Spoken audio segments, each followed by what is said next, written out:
right, everybody. I am Steve. This is A is for Alice, B is for Bob, and today C is for Close to the Edge, as in the channel, not the album, not the fantastic album by Yes, but rather a brilliant channel over in Ireland, hosted by my buddy Pat. He had sent out an email to a number of people asking us to jump on this, talk about your musical journey, kind of try and sum it up in 5 albums.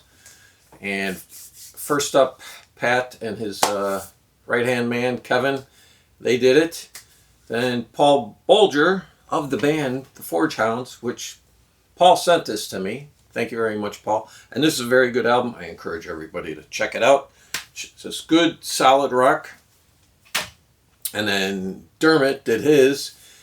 And now I have the unenviable task of following up Dermot, because Dermot is a wordsmith, and to say he's an aficionado of prog rock would be an understatement. So I now get to follow him up, and so I will stumble through this. At first I was trying to figure out, how do I want to do this? So do I want to do like albums from the 60s, 70s, 80s, skipping the 90s? To me that's kind of a lost decade, and then the 2000s and the 2010s. But then I thought, no, I'm just going to choose 5 albums, 5 genres that are very important to me. So here we go. Let's kick this off. Now, I'm born in 1956. I grew up in Chicago. And at that point, we've got really 2 AM stations that are playing pop music.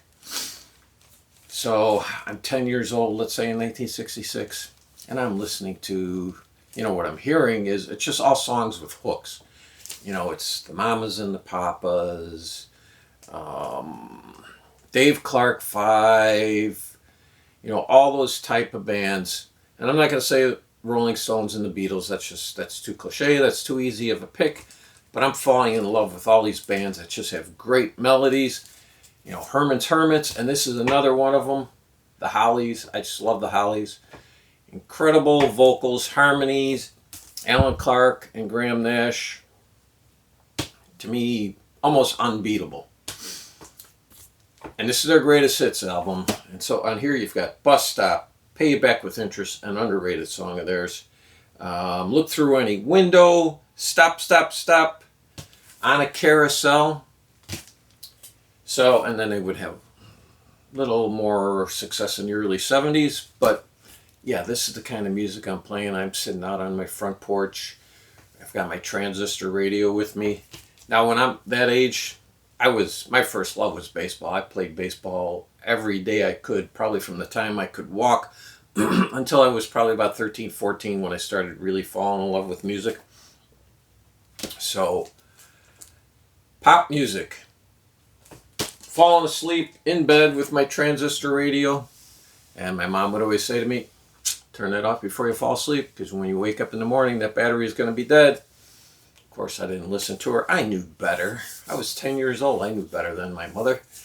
And get up in the morning, battery's dead. So I'd have to ask her to buy me another 9-volt battery. Remember those? So then let's see. 1969, really bad riots in Chicago in 1968. So my parents said, we're getting out of this hellhole. We're moving out to the suburbs. So summer of 1969, we do that. Meet 3 of the best friends I ever had. Spend just pretty much every day with each other. A lot of that time I spent listening to music. Go to a party in 1970. Somebody puts this on the turntable. I'd never heard of them. Never heard the album. You know the intro. You got the rain, the thunder, the lightning. You got the tolling of the bell. You got the tritone. My all-time favorite guitarist becomes Tony Iommi. And great reason of it is because of this album. I mean, and everything that came after it. But he isn't called the riff master for no reason. It is well deserved. They become the most important band to me. And this is 1970, so now you've got Deep Purple and Rock that comes out this year too.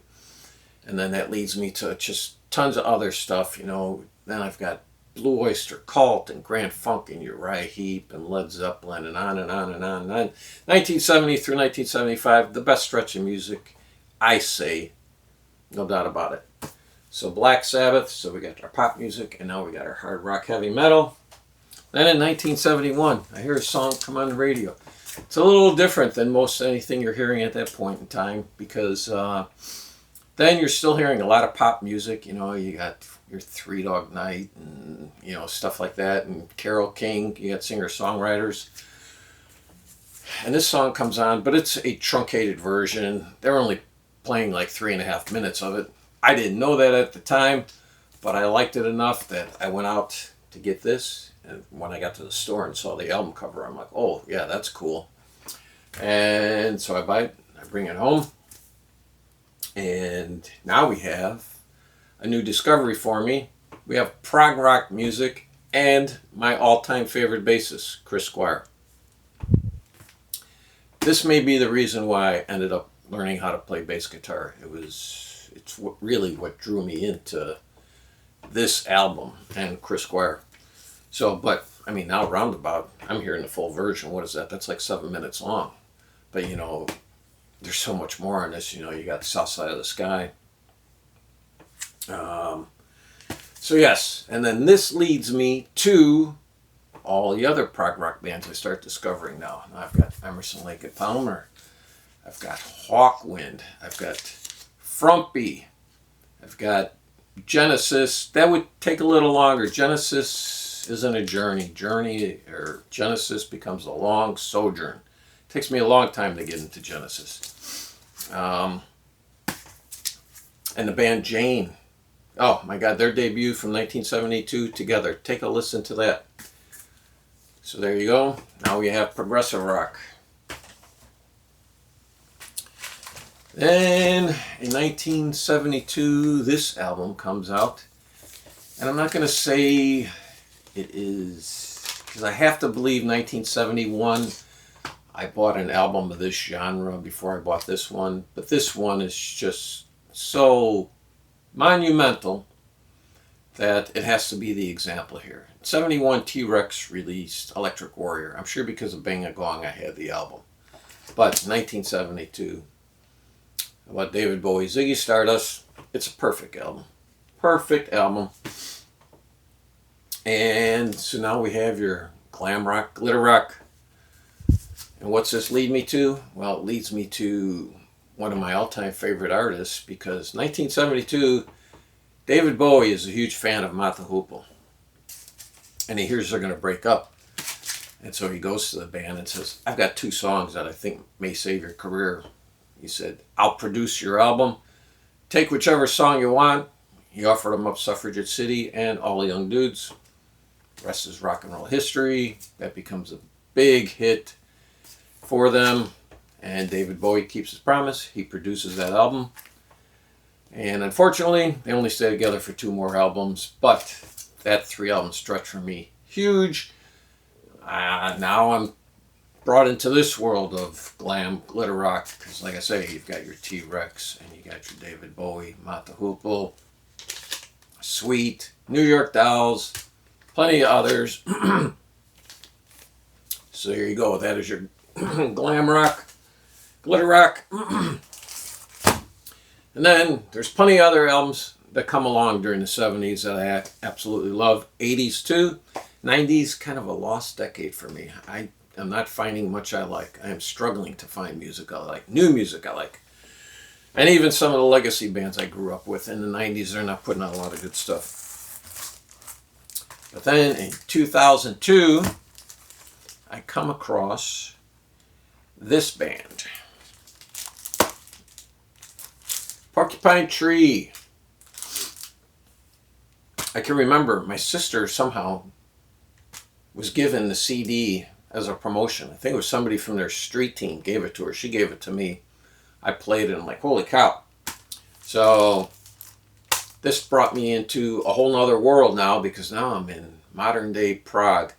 And I've been struggling to find stuff like that. But you know, this then turns me on to a band like Opeth and Marillion. Even though they had been around for a while, I had never really crossed paths with the band.